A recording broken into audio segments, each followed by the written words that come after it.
सक्षम news India में आपका स्वागत है। लोकसभा चुनाव है और लोकसभा अगर चुनाव की गर्मी कहा जाए, जो सदगर्मी जो है वो ज़्यादा ही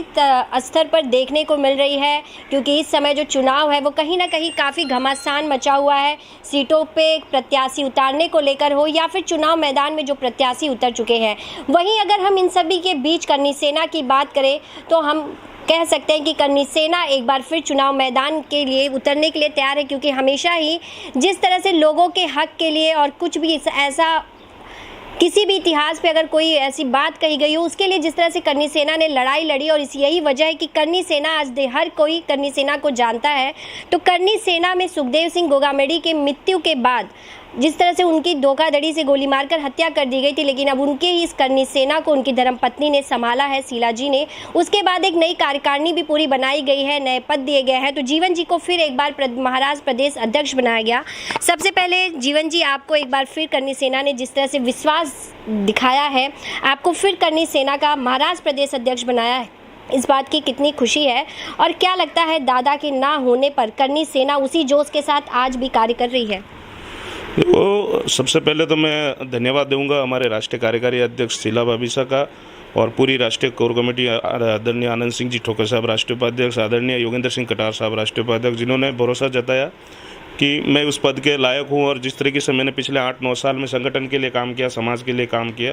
तो उन्होंने वापस भरोसा जताकर मेरे को पद की नियुक्ति दी। पद एक जिम्मेदारी है, जैसे बाकी हम तो सैनिक हैं और सुखदेव दादा गोगामेडी के सैनिक है, जैसे काम करते थे वैसे करते रहेंगे। दूसरी बात आपने बोला कि सुखदेव सिंह गोगामेडी के ना होने के बाद संगठन, तो वो दादा नहीं है, ये तो हमारे लिए बहुत बड़ा नुकसान है, पूरी समाज के लिए नुकसान है। 36 कौम के वो रक्षक थे, सनातन धर्म के रक्षक थे। उनका आशीर्वाद हमेशा, मतलब एक फ़ोन करते थे तो हमारे को जोश आ जाता था, लेकिन उनका आशीर्वाद हमेशा हमारे ऊपर है।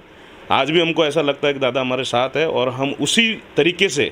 हम शीला भाभी साहब में दादा का रूप ही देखते हैं, वही रूप देखते हुए हम काम करते हैं। और इस संगठन को जो दादा का जो सपना था कि किस तरीके से हमको आगे लेके जाना है, समाज के लिए काम करेगा, उसी तरीके से हम उनके पद चिन्हों पे ही काम करेंगे। करनी सेना की जब बात करती हैं तो सुखदेव सिंह गोगामेडी एक ऐसा नाम था जो अपनी बात मनवाने के लिए हर कदम पे जिस तरह से पहले प्यार से और फिर धरना प्रदर्शन करना, उस बात को मनवाते थे। क्या वही काम की अगर बात की जाए, वही बात की जाए आज भी करनी सेना में है? अगर कोई ऐसा मुद्दा होता है तो क्या शीला जी का भी उसी तरह का आपको रिप्लाई या जवाब मिल पाता है जिस तरह से सुखदेव सिंह गोगामेडी का मिल पाता था? बिल्कुल वैसा ही रिप्लाई भाभी साहब का मिलता है, शीला भाभी साहब का, और आगे भी ऐसा ही मिलता रहेगा। और जिस तरीके से दादा जिस तरह न्याय दिलाते थे लोगों को, वो उनसे ही हमने सीखा है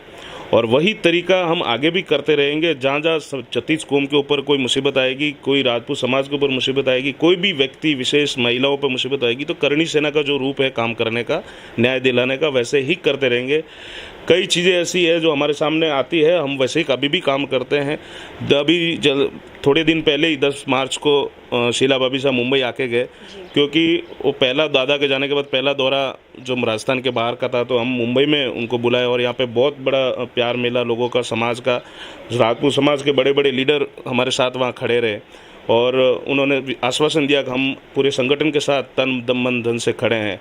और विश्वास है कि वो लोग भी संगठन में आएंगे और समाज तो खैर जुड़ ही रहा है, और 36 कौम के लोगों को हम साथ में लेकर इस संगठन को और मजबूत करेंगे और हमारी ताकत को बरकरार रखेंगे। न्याय दिलाने की आपने बात कही, तो आपके संगठन के माध्यम से न्याय दिलाने की बात हमेशा ही होती आई, वही वजह रही जिसकी वजह से करनी सेना आज करनी सेना है। लेकिन अब इलेक्शन है, इस दौरान इलेक्शन की बात की जाए, क्योंकि सुखदेव दादा जब थे तो कोई भी चुनाव होता था तो किसी न किसी पार्टी को उनका समर्थन मिला करता था। लेकिन अगर आप मुंबई की बात करें, महाराष्ट्र की बात करें, तो करनी सेना किस पार्टी के साथ खड़ी है या फिर करनी सेना खुद भी चुनाव मैदान में है? तो वो करनी सेना के अभी आपके सामने जाहिरात किया कि हमारे राष्ट्रीय उपाध्यक्ष आनंद सिंह ठोके साहब धुले लोकसभा से चुनाव लड़ेंगे। तो पूरी करनी सेना की जो महाराष्ट्र की पूरी टीम है, राष्ट्रीय नेतृत्व है, पूरा आनंद सिंह ठोके साहब के साथ मजबूती से धुलिया लोकसभा में खड़ा रहेगा, क्योंकि धुलिया लोकसभा में 1 से 1.5 लाख वोटर राजपूत है और वहाँ के मराठा भी हमारे साथ है, क्योंकि हम भी उनके साथ हमेशा आरक्षण के आंदोलन रहे तो हम उनके साथ खड़े रहे। और भी जो भी वहाँ पे समाज है, 36 कौम के जो लोग हैं वो हमारे साथ खड़े हैं और मुझे उम्मीद है 100% कि आनंद सिंह ठोके साहब वहाँ से जीत के आएंगे। और जो सुखदेव दादा का जो सपना था, वो हमेशा किसी पार्टी को सपोर्ट दादा ने कभी नहीं किया। उन्होंने हमेशा यही कहा कि जो व्यक्ति समाज के साथ खड़ा है, जो 36 कौम के लिए अच्छा काम करता है, उसको जिताओ और उसको आगे लाओ। पार्टी से हमारी न कोई भी बीजेपी कांग्रेस कोई भी रहने दो, हमारे कोई पार्टी से हमने कभी समर्थन किया भी नहीं, ना करेंगे। लेकिन कोई भी पार्टी का व्यक्ति अगर करणी सेना के साथ कभी भी उसने खड़ा रहा है, हमारे समाज को, छत्तीस कौम को अगर साथ दिया है, तो उनके साथ 100% करणी सेना खड़ी रहेगी। तो न्याय दिलाने की बात कर रहे हैं चुनाव मैदान में, आपने अपने पहले कैंडिडेट का करणी सेना ने जिस तरह से अनाउंस भी कर दिया, बता दिया कि पहला कैंडिडेट धुले लोकसभा से होगा, लेकिन क्या आपके मुद्दे होंगे, क्या किन मुद्दों को लेकर करणी सेना चुनाव मैदान में जा रही है, क्या तैयारियां होंगी, क्योंकि आपके सामने बड़ी पार्टियां भी हैं, तो आपको लगता है आप उनकी कितनी चुनौतियां उनको आप दे पाएंगे? देखो, जो मुद्दे हैं, मुद्दे की बात ऐसी है कि राजनीतिक पार्टियों का क्या होता है, वो मैनिफेस्टो तैयार करके लोगों के सामने रख देते, तो लोग खाली वही देखते हैं कि ये चीज़ें हमारे लिए होने वाली है।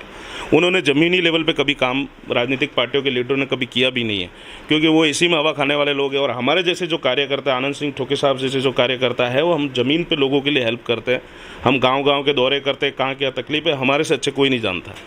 और लगभग महाराष्ट्र के 36 जिलों में हम घूम चुके हैं, 36 जिलों में हमारी करणी सेना है, राजपूत समाज पूरा हमारे साथ जुड़ा हुआ है महाराष्ट्र में। और हम जो लोगों की समस्या है, पानी की प्रॉब्लम हो, चाहे बिजली की प्रॉब्लम हो, चाहे लोगों को रोजगार नहीं है, तो हमारे से जो होगा, अगर आनंद सिंह ठोके साहब जीत के आते हैं और उनसे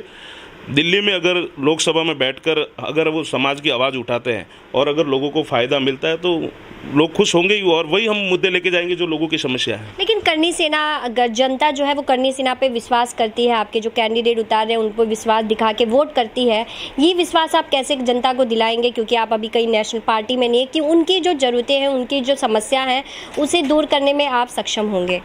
तो जो उनकी समस्या है, उनका मुद्दा जब लोकसभा में उठेगा, तो वहाँ से कैसे वो समस्या हल कराना है वो तो हम जानते हैं, क्योंकि खाली एक कैंडिडेट एक लोकसभा से नहीं है, पूरी करणी सेना यहाँ खड़ी है। अगर कोई भी पार्टी, हमारा चाहे वहाँ कोई मिनिस्टर है जो जिसका जो विभाग आता है, अगर वो हमारा, क्योंकि हमको दादा ने हमेशा सिखाया है कि कोई भी मांगने से नहीं मिलता है, हक छीन के लेना पड़ता है, और वो हम जानते हैं कि कैसे हमारा हक लेना है, वो हम जनता को दिलाएंगे और उनकी सेवा करेंगे। तो आपके जो कैंडिडेट होंगे वो राजपूत समाज से ही होंगे या और भी समाज, और भी लोग? नहीं, कोई भी ऐसा जरूरी नहीं है, जो भी कोई भी समाज का होगा, जो करणी सेना को मानने वाले हैं, जो सुखदेव सिंह गोगामेडी के साथ हमेशा खड़े रहे, जो उनको मानते थे और जो करणी सेना को मानते हैं, वो कोई भी कैंडिडेट अगर खड़ा है और हमारे से अगर समर्थन मांगता है, करणी सेना की सपोर्ट मांगता है, तो हम उनके साथ खड़े रहेंगे। तो जिस तरह से आपने सुना कि करणी सेना आप चुनाव मैदान में उतरने के लिए पूरी तैयारी कर चुकी है, किस तरह से उन्हें कार्य करना है इन सभी मैनिफेस्टो को लेकर, अपने वादों को लेकर, और न्याय की बात तो हमेशा से ही करणी सेना करते आई है, इसी कार्य को लेकर अब वो चुनाव मैदान में। अब देखना यह होगा कि जनता का प्यार किस प्रकार से करणी सेना के कैंडिडेट को मिल पाता है। बस आप हमारे साथ ही बने रहिए आगे और भी खबरों के लिए।